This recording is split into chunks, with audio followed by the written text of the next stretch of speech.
Throughout American history, there have been proud moments of revolution that forced the elite to remove their blinders of greed, tyranny, and domination.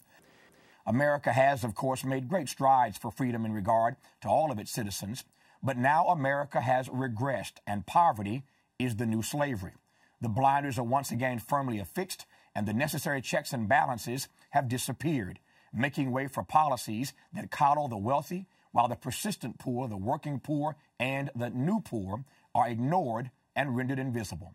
The fact that 1% of the nation's richest individuals control 42% of the nation's wealth is, to me, a stunning revelation in the wake of a recession. The 400 richest people in America, according to Forbes, have more than $1 trillion of wealth. They each average $3.5 billion of net worth.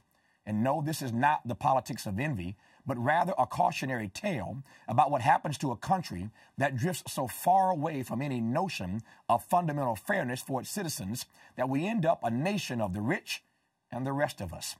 Poverty threatens our democracy, a democracy with a deficit dilemma that the poor are not responsible for, yet they pay the price. There are nearly 150 million poor and near poor people in America who are not responsible for the damage done by the Great Recession.